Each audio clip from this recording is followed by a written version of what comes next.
Welcome to Immerse Beginnings, reading for Week 2, Day 7. Then the men got up from their meal and looked out toward Sodom. As they left, Abraham went with them to send them on their way.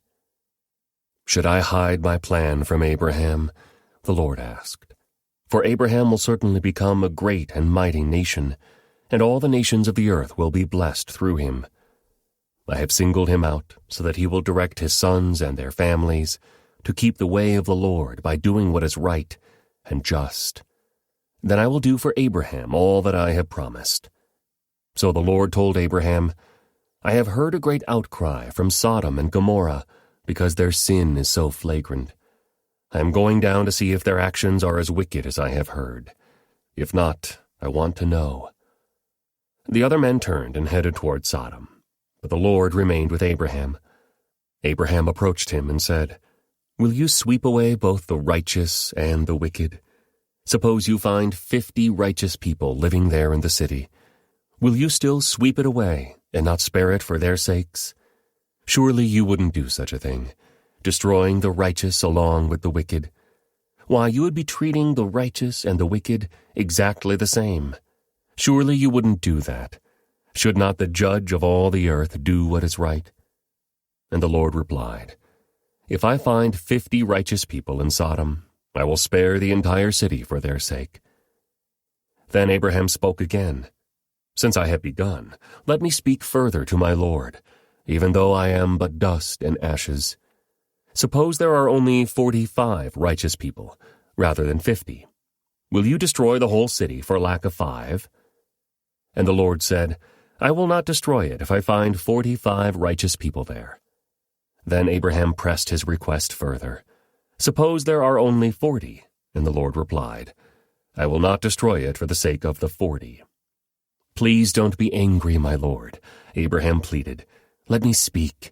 Suppose only 30 righteous people are found."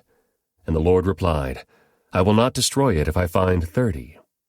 Then Abraham said, "Since I have dared to speak to the Lord, let me continue. Suppose there are only 20.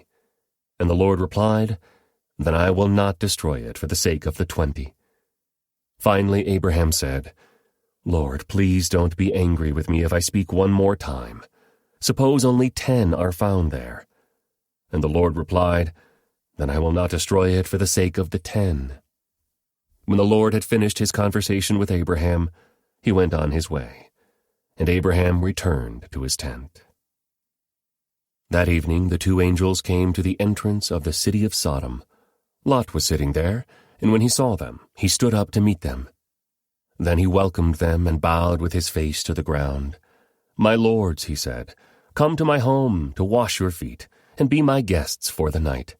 You may then get up early in the morning and be on your way again." "Oh no," they replied, "we'll just spend the night out here in the city square." But Lot insisted, so at last they went home with him. Lot prepared a feast for them, complete with fresh bread made without yeast, and they ate. But before they retired for the night, all the men of Sodom, young and old, came from all over the city and surrounded the house. They shouted to Lot, "Where are the men who came to spend the night with you? Bring them out to us so we can have sex with them." So Lot stepped outside to talk to them, shutting the door behind him. "Please, my brothers," he begged, "don't do such a wicked thing. Look, I have 2 virgin daughters. Let me bring them out to you, and you can do with them as you wish. But please leave these men alone, for they are my guests and are under my protection."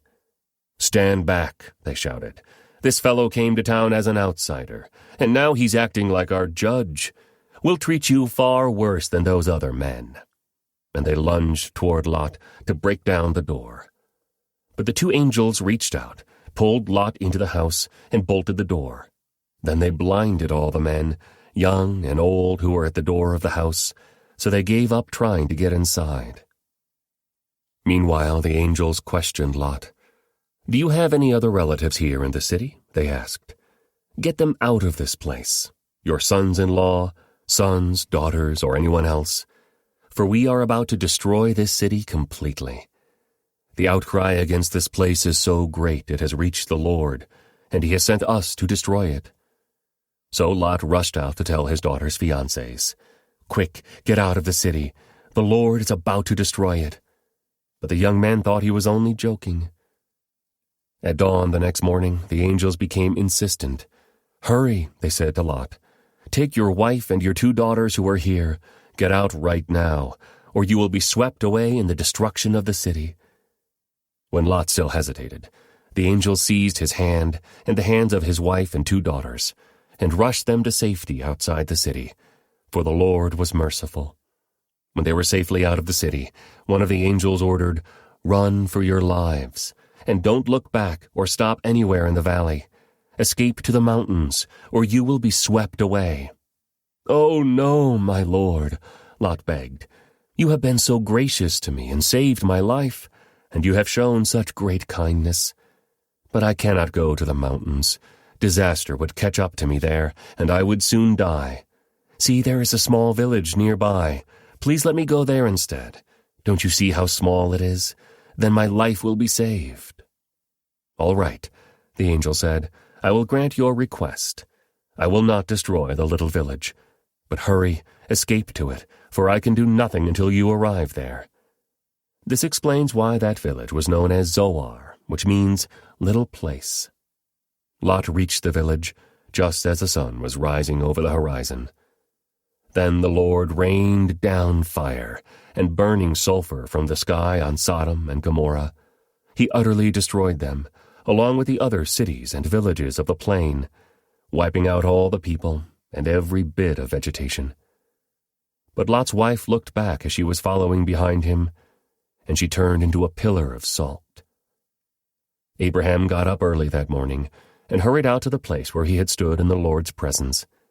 He looked out across the plain toward Sodom and Gomorrah and watched as columns of smoke rose from the cities like smoke from a furnace. But God had listened to Abraham's request and kept Lot safe, removing him from the disaster that engulfed the cities on the plain. Afterward, Lot left Zoar because he was afraid of the people there, and he went to live in a cave in the mountains with his 2 daughters.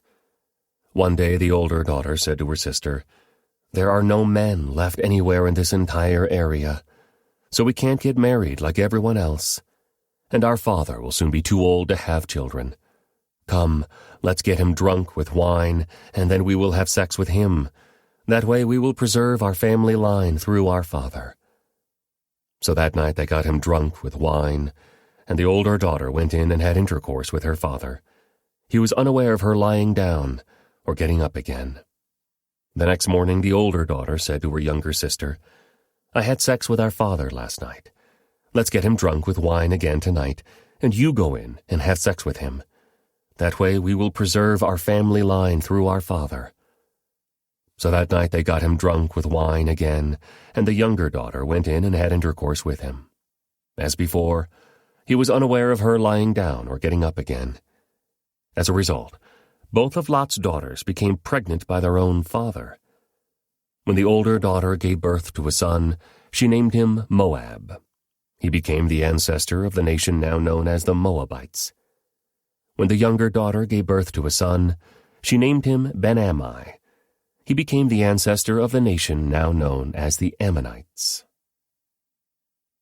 Abraham moved south to the Negev and lived for a while between Kadesh and Shur, and then he moved on to Gerar. While living there as a foreigner, Abraham introduced his wife, Sarah, by saying, "She is my sister." So King Abimelech of Gerar sent for Sarah and had her brought to him at his palace. But that night God came to Abimelech in a dream and told him, "You are a dead man, for that woman you have taken is already married." But Abimelech had not slept with her yet.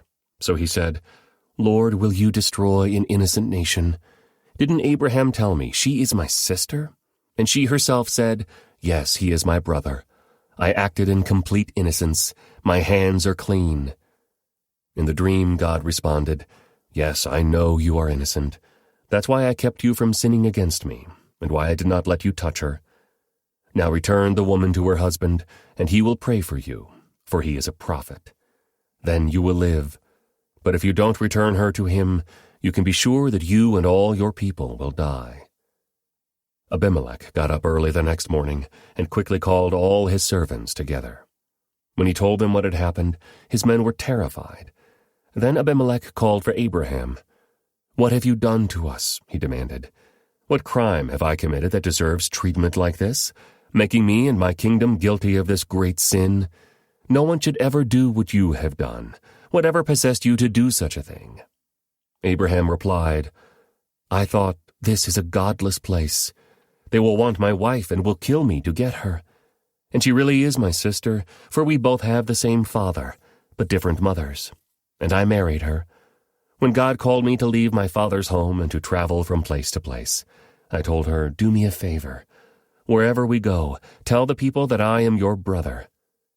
Then Abimelech took some of his sheep and goats, cattle and male and female servants, and he presented them to Abraham.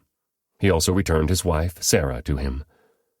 Then Abimelech said, 'Look over my land and choose any place where you would like to live.' And he said to Sarah, 'Look, I am giving your brother 1,000 pieces of silver in the presence of all these witnesses. This is to compensate you for any wrong I may have done to you. This will settle any claim against me, and your reputation is cleared.' Then Abraham prayed to God, and God healed Abimelech, his wife, and his female servants, so they could have children. For the Lord had caused all the women to be infertile, because of what happened with Abraham's wife, Sarah. The Lord kept his word, and did for Sarah exactly what he had promised. She became pregnant, and she gave birth to a son for Abraham in his old age. This happened at just the time God had said it would. And Abraham named their son Isaac. 8 days after Isaac was born, Abraham circumcised him as God had commanded.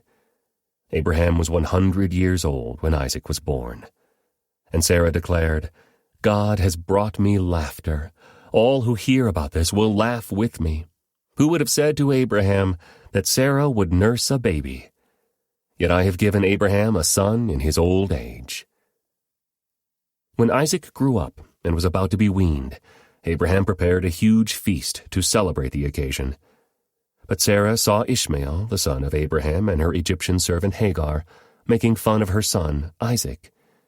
So she turned to Abraham and demanded, 'Get rid of that slave woman and her son.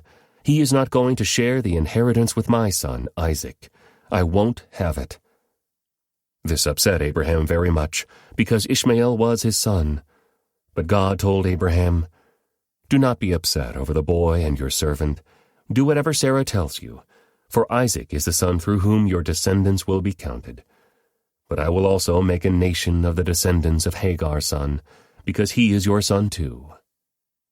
So Abraham got up early the next morning, prepared food and a container of water, and strapped them on Hagar's shoulders. Then he sent her away with their son, and she wandered aimlessly in the wilderness of Beersheba.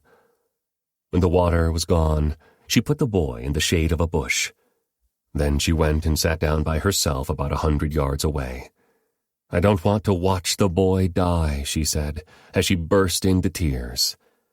But God heard the boy crying, and the angel of God called to Hagar from heaven, 'Hagar, what's wrong? Do not be afraid. God has heard the boy crying as he lies there. Go to him and comfort him, for I will make a great nation from his descendants.' Then God opened Hagar's eyes, and she saw a well full of water. She quickly filled her water container and gave the boy a drink. And God was with the boy as he grew up in the wilderness.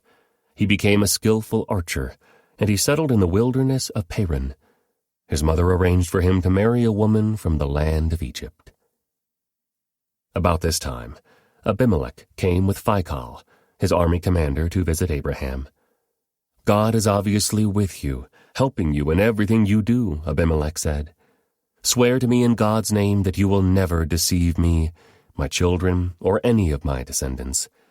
I have been loyal to you, so now swear that you will be loyal to me and to this country where you are living as a foreigner.'